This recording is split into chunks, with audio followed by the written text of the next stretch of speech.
काफ़ी महिलाओं को प्रेगनेंसी में स्किन पे छाइयाँ आ जाती हैं, स्ट्रेच मार्क्स आ जाते हैं, स्किन का जो ग्लो है काफ़ी बार बढ़ने की बजाय लोगों को लगता है कम हो गया। तो how can we work around it? देखिए बेसिकली क्या होता है कि प्रेगनेंसी में लोग तो अपना बड़ा ध्यान रखते हैं, बहुत अच्छी डाइट लेते हैं, हार्मोन्स का लेवल ऐसा हो जाता है कि बाल गिरने बंद हो जाते हैं, तो बहुत ही अच्छा फील करते हैं, सब कुछ चमक रहा होता है। लेकिन जैसे ही डिलीवरी होती है, बच्चे का बर्डन आता है, वो अपने न्यूट्रिशन पे भी कॉम्प्रोमाइज कर देते हैं। एक और बहुत बड़ी प्रॉब्लम जो महिलाएं फेस करती हैं कि डिलीवरी के बाद भी मेरा पेट पहले जैसा रह गया। कुछ 6 महीने तक तो वो अपने आप भी आती हैं, कुछ एक्सरसाइज से टोन होती हैं, लेकिन फिर भी उनका जो पहले वाला टोन है वो वापस नहीं आ पाता है।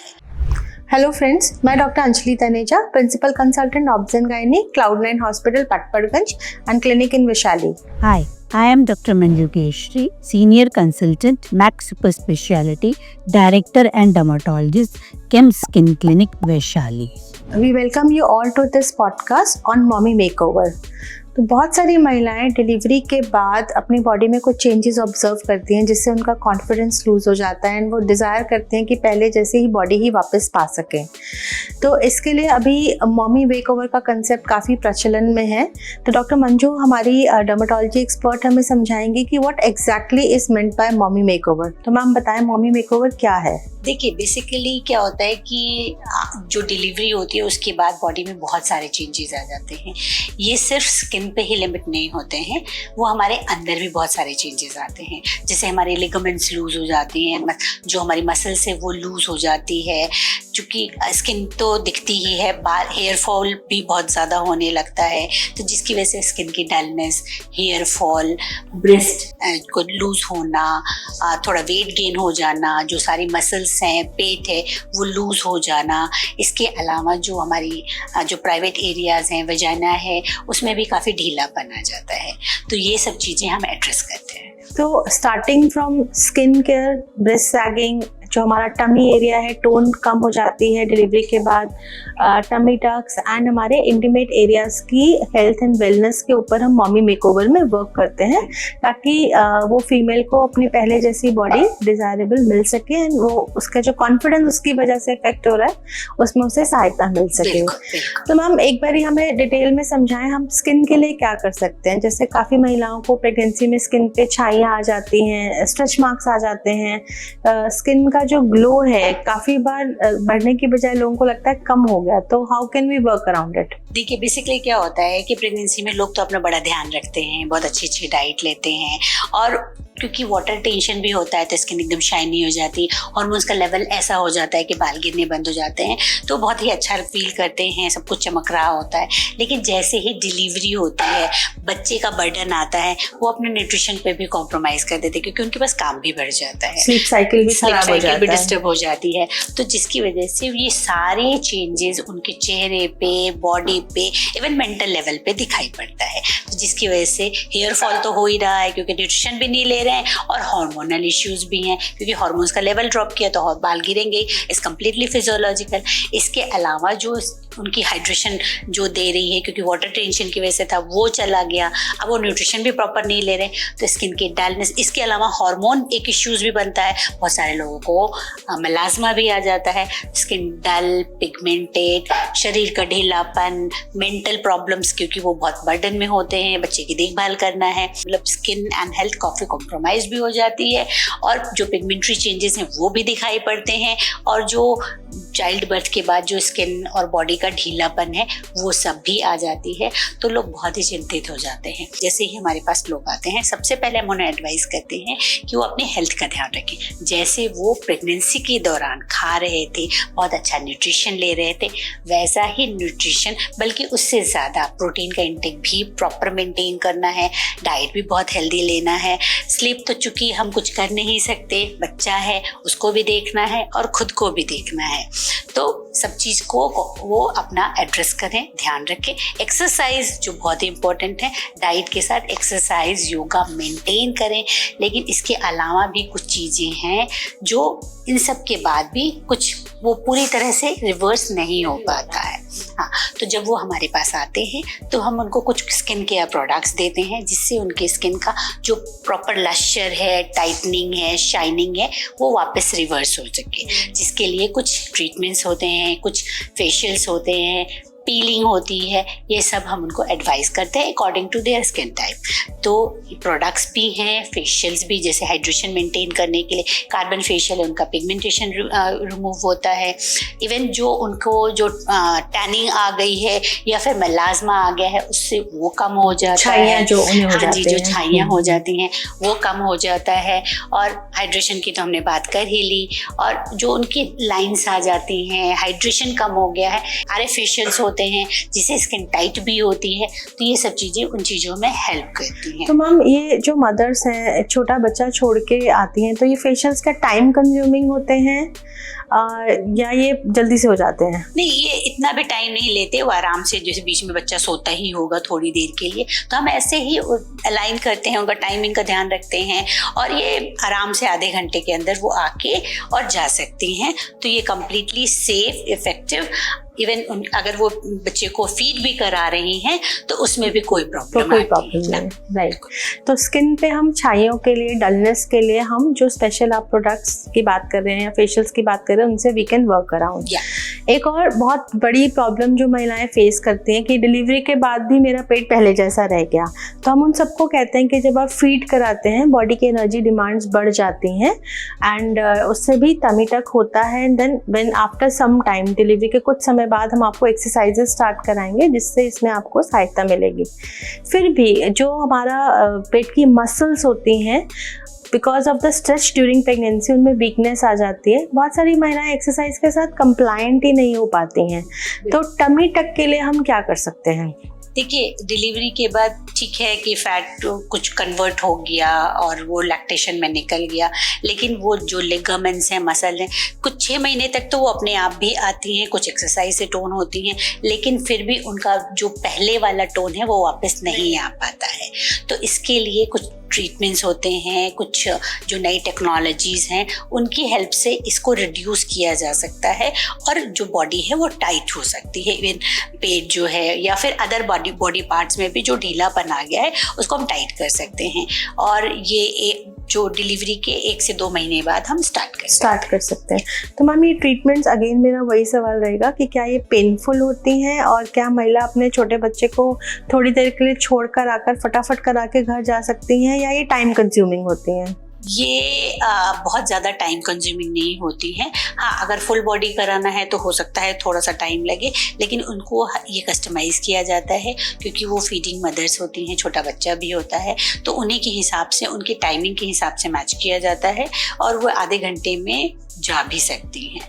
तो ये कम्प्लीटली सेफ भी होता है और इफेक्टिव भी होता है। तो महिलाएं चाहे तो अपना स्किन का जो भी वो ट्रीटमेंट आप रिकमेंड करते हो और टमी टक के लिए जो भी रिकमेंड करते हो, वो सेम सिटिंग में एक साथ भी हो सकता है और चाहे तो उसे अलग अलग भी किया जा सकता है। क्योंकि फेस और पेट अलग अलग एरिया है, मशीन भी हम अलग अलग यूज कर सकते हैं, तो ये दोनों ट्रीटमेंट साथ में भी अलाइन कर सकते हैं। मतलब आधे घंटे के अंदर ही आपका फेस भी हो जाएगा और जो टमी टक जो है वो भी हो सकता है। तो ये कितना इफेक्टिव होते हैं ये ट्रीटमेंट्स? इनके अच्छे रिजल्ट्स होते हैं और ये अगर पूरा प्रॉपर सेशंस लिए जाएं तो काफी अच्छा रिजल्ट होता है। मतलब विजिबल होता है कि आप कहेंगे कि हाँ जी, ये सेटिस्फेक्शन रेट अच्छा है जिन महिलाओं को आपने दिया।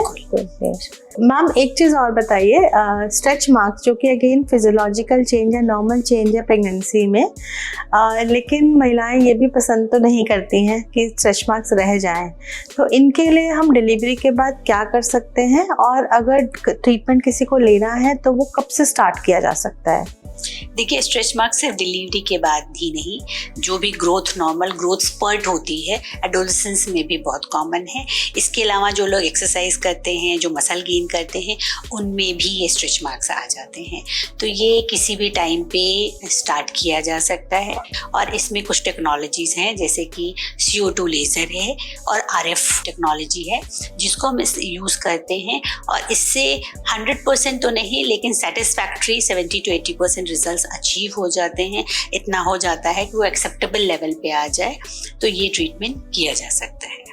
तो मैम एक आखिरी सवाल, जो हमने ट्रीटमेंट्स की बात करी, चाहे वो स्किन के लिए हो, स्ट्रेच मार्क्स के लिए हो या टमी टक के लिए हो, क्योंकि ये महिलाएं अभी नई नई मदर बनी हैं, इनका एक बहुत busy schedule day and night चल रहा होता है बच्चे के साथ, तो इन प्रोसीजर्स का कोई डाउन टाइम तो नहीं है, मतलब ऐसा तो नहीं है कि वो उसकी डे टू डे एक्टिविटीज़ में कुछ इनहिबिशन दे या उन्हें कोई पेन हो बाद में या रेस्ट करना पड़े, ऐसा तो कुछ नहीं होता है? देखिए, जो फेस के ट्रीटमेंट हैं या फिर जो टमी टक मतलब बॉडी को जो टाइटनिंग वाले हैं, उनका तो कोई डाउन टाइम नहीं है।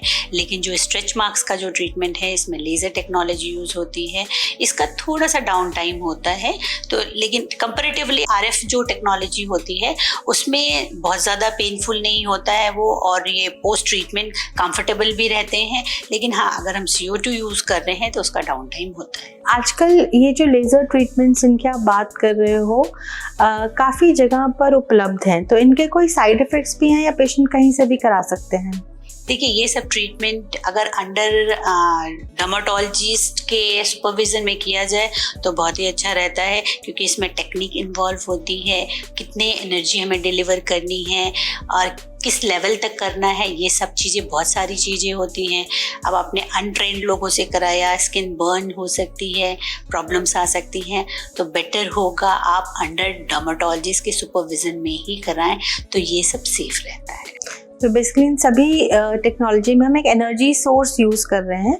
एनर्जी अगर कम जाएगी तो असर ही नहीं आएगा और ज़्यादा जाएगी तो बर्न्स हो जाएंगे। बिल्कुल सही। एंड प्लस मशीन की सैनिटेशन एंड हाइजीन का भी एक इम्पॉर्टेंस है, क्योंकि सेम मशीन अगर मल्टीपल लोगों पे यूज़ हो रही है तो उसकी क्लीनलीनेस भी इम्पॉर्टेंट है। इसमें क्योंकि जो मशीनें जो टच पे, कुछ मशीनें टच के साथ इन्वॉल्व होती हैं और कुछ चीज़ें टच नहीं होती हैं। स्पेशली जैसे कि CO2 है, वो एनर्जी बेस्ड डिवाइस है।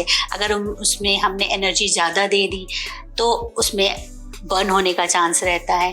और वहीं RF जो है वो टच टेक्नोलॉजी है, अगर हमने उसको सैनिटेशन प्रॉपर नहीं किया तो इन्फेक्शन होने का चांस रहता है। तो ये इम्पॉर्टेंट है कि जो महिलाएं अपने लिए मॉमी मेकओवर की सुविधाएं या टेक्नोलॉजी यूज़ करने का सोच रही हैं, वो इसे ट्रेन डर्मेटोलॉजिस्ट से ही लें। डॉक्टर अंजलि, हमने स्किन और ये जो टमी टक है सबके लिए बारे में तो बात कर ली, लेकिन एक बहुत ही अहम सवाल रह जाता है। एक बड़ी प्रॉब्लम है जो लोग फेस करते हैं डिलीवरी के बाद। कई बार बहुत सारे लेडीज़ जो हैं डिलीवरी के बाद यूरिन लीक करने लगता है उनका, या फिर उनका जो प्राइवेट पार्ट्स हैं उसमें लूजनेस फील होती है, जिसकी वजह से उनका कॉन्फिडेंस काफ़ी लो हो जाता है और ये उनके जो वैवाहिक जीवन है उसको भी अफेक्ट करता है। तो इसको हम कैसे एड्रेस कर सकते हैं? देखिए, प्रेगनेंसी में और डिलीवरी के बाद अगर एक्सरसाइजेज हम नहीं कर रहे हैं, पेल्विक मसल्स पे काम नहीं कर रहे हैं, क्योंकि जो weight of the baby and जो हमारे पेल्विक मसल पे स्ट्रेच आता है ड्यूरिंग डिलीवरी, इससे नीचे की मांसपेशियां वीक हो जाती हैं। तो इसके लिए हम सबसे पहले एक्सरसाइज के लिए महिला को कहते हैं, जिनको हम कीगल्स कहते हैं। बट कीगल्स के साथ प्रॉब्लम ये है कि एक तो कंप्लायंस, जितना नंबर ऑफ एक्सरसाइज या जितनी नंबर ऑफ मसल कॉन्ट्रैक्शन चाहिए उतनी महिलाएं कर ही नहीं पाती हैं या कुछ समय करके छोड़ देती हैं। सेकंड, मसल आइडेंटिफिकेशन, कि जिस मसल की कॉन्ट्रैक्शन हम चाहते हैं, जो वीक हो गई है, वही कॉन्ट्रैक्ट रिलैक्स होके दोबारा अपनी मजबूती गेन करे। कई बार वो आइडेंटिफिकेशन महिलाओं की सही नहीं होती है, तो कीगल्स का इफेक्टिवनेस थोड़ा सा डाउटफुल हो जाता है। इसके लिए फिर पहले हम सर्जरी सजेस्ट करते थे, बट अभी हमारे पास लेज़र टेक्नोलॉजी, जैसे आप स्किन में यूज़ कर रहे हो, इसी तरीके से वजाइना में भी हम अब लेज़र दे रहे हैं, जिसकी टेक्नोलॉजी आ गई है। ये पेनलेस होती है। अगेन, जैसे हमने बाकी लेज़र्स के लिए कहा, हार्डली 5 से 7 मिनट का काम है। महिला आती है, कराती है, चली जाती है, कोई डाउन टाइम नहीं होता, कोई ऐसा नहीं है कि उनको उसके बाद आराम की ज़रूरत है या पेन होगा या कोई स्पेशल प्रिकॉशंस लेने हैं। एंड जैसे इंटरनल स्कैन्स महिलाओं के कई बार होते हैं, TVS जो हम कहते हैं, उसी तरीके से आप समझिए एक प्रोब रहता है जिसको वजाइना में डाल के हम थोड़ा एनर्जी डिलीवर करते हैं। एंड बाकी लेजर्स की तरह ये भी टाइटनिंग में, जो स्किन की प्लम्पीनेस जैसे लेजर्स बढ़ाते हैं, तो ये वजाइना की प्लम्पीनेस बढ़ाती है, जिससे जो वजाइना का हेल्थ है वो उनका डिलीवरी से पहले जैसा अचीव हो जाता है। तो ये डेफिनेटली टेक्नोलॉजी अवेलेबल है और इसको महिलाएं इस्तेमाल कर सकती हैं। तो ये क्या पेनफुल होता है या फिर बहुत ही इन्वेसिव होता है या फिर आराम से किया जा सकता है? नहीं, ये बिल्कुल भी पेनफुल नहीं है। ना तो प्रोसीजर के दौरान कोई पेन होता है, ना ही उसके बाद कोई पेन होता है। इसकी 1 से 3 सिटिंग महिला को जरूरत पड़ सकती है at a interval of may be around a month. And long term effects में अगर जरूरत लगे तो इसको रिपीट भी किया जा सकता है जब महिला को जरूरत लगे। आज हमने बात करी मॉमी मेकओवर के बारे में, जिसमें महिलाओं की स्किन, ब्रेस्ट सैगिंग के ऊपर, टमी टक के ऊपर, वेजाइनल हेल्थ के ऊपर और उनके इंटीमेट इश्यूज के ऊपर हमने बात करी। इस बारे में अगर आपके कोई भी सवाल है तो आप मुझे या डॉक्टर मंजू केसरवानी को मैसेज कर सकते हैं। Thank you. Thank you.